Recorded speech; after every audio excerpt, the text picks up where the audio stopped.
ഇന്ന് ദുഃഖവെള്ളി ദിനം. പ്രത്യാശയോടെ സഹിക്കുവാൻ സാധിക്കുന്നത് ധൈര്യമുള്ളവർക്കാണ്. ഇന്നത്തെ ദിനമെന്ന് പറയുന്നത് യേശുക്രിസ്തു പാപികളായ നമുക്ക് വേണ്ടി മരക്കുരിശിൽ യാഗമായി തീർന്ന ദിനമാണ്. നമുക്കായി പ്രത്യാശയുടെ ഒരു പൊൻപ്രഭാതം കാത്തിരിക്കുന്നു എന്ന വിശ്വാസമാണ് ദുഃഖവെള്ളി ദിനം നമുക്ക് നൽകുന്നത്. യേശു നമുക്ക് വേണ്ടി, നമ്മുടെ പാപങ്ങൾക്ക് വേണ്ടിയാണ് മരക്കുരിശിൽ യാഗമായി തീർന്നത്.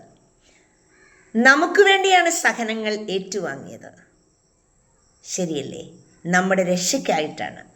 യേശു ജനിച്ചത് തന്നെ നമുക്ക് വേണ്ടി മരിക്കുവാനാണ്. നാം ഒന്ന് ചിന്തിച്ചു നോക്കണം. നാം മറ്റുള്ളവർക്ക് വേണ്ടി എന്ത് ചെയ്യുന്നു? മറ്റുള്ളവർക്ക് വേണ്ടി എന്തെങ്കിലും ഒരു ചെറിയ വേദന പോലും അനുഭവിക്കാൻ നമ്മൾ ബാധ്യസ്ഥരാണ്. ആണോ? നമ്മളൊന്ന് ചിന്തിച്ചു നോക്കിക്കേ. അവരുടെ വേദനയിൽ പങ്കുചേരാൻ നമ്മൾ പോകാറുണ്ടോ? ഒരിക്കലുമില്ല. അപ്പോൾ ദൈവപുത്രനായ യേശു നമ്മുടെ പാപങ്ങൾക്ക് വേണ്ടി മരിച്ചു എന്ന് പറയുമ്പോൾ അതൊരു വലിയ കാര്യമാണ്. ശരിയല്ലേ ഞാൻ പറയുന്നത്? നമ്മളൊക്കെയും യേശുവിൻ്റെ കഷ്ടാനുഭവം ഓർത്ത് കരയേണ്ടവരല്ല. കാരണം യേശു പറയുന്നുണ്ട്, യെരൂശലേം പുത്രിമാരെ, നിങ്ങൾ എന്നെ ഓർത്ത് കരയേണ്ട, നിങ്ങളെയും നിങ്ങളുടെ മക്കളെയും ഓർത്ത് കരയുവീൻ. ശരിയല്ലേ? ഇന്നീ കാലഘട്ടത്തിൽ നമ്മുടെ മക്കളൊക്കെ ഏതെല്ലാം രീതിയിലാണ്, എങ്ങനെയൊക്കെ പോകുന്നു എന്നോർത്ത് നമുക്കൊക്കെ ഭയങ്കര ടെൻഷനാണ്. അവരെ ഓർത്ത് ഒന്ന് പ്രാർത്ഥിക്കുവാൻ നമ്മൾ സമയം കണ്ടെത്തണം. നമ്മുടെ മക്കൾക്ക് വേണ്ടി, അടുത്ത തലമുറയ്ക്ക് വേണ്ടി പ്രാർത്ഥിക്കുവാൻ നാം ബാധ്യസ്ഥരാണ്.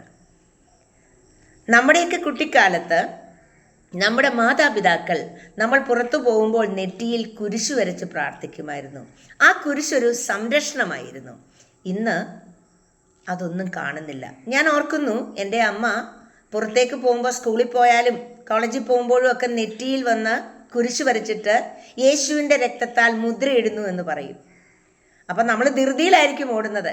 പക്ഷേ അന്ന് ആ മുദ്രയിട്ടതിൻ്റെയൊക്കെ ഒരു ഫലമാണ് ഇന്ന് വലിയ ആപത്തൊന്നും കൂടാതെ മുന്നേറുന്നത് എന്ന് ഞാൻ വിശ്വസിക്കുകയാണ്.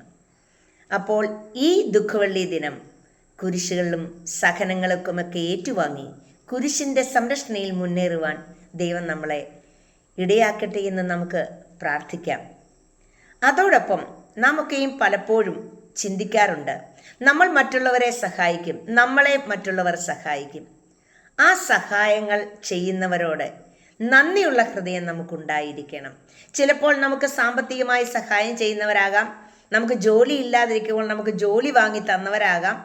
അവരോടൊക്കെ ആ തൽക്ഷണത്തേക്കുള്ള നന്ദി മാത്രമേ ഇന്ന് നാം കാണിക്കുന്നുള്ളൂ. അങ്ങനല്ല വേണ്ടത്. നമ്മുടെ മരണം വരെയും നാം അവരോട് ബാധ്യസ്ഥരായിരിക്കണം. എന്ന് പറഞ്ഞാൽ അവർക്ക് ദ്രോഹം ചെയ്യരുത്. നമുക്ക് ഉപകാരം ചെയ്തതായ കൈകളെ നമ്മൾ മറക്കരുത്. അവർക്ക് വേണ്ടി പ്രാർത്ഥിക്കണം. അല്ലാതെ കിട്ടിക്കഴിയുമ്പോൾ അവരെ മെൻ്റൽ ടോർച്ചർ ചെയ്യുക എന്ന് പറയുന്നത് വലിയ ശിക്ഷയ്ക്ക് കാരണമായി തീരും.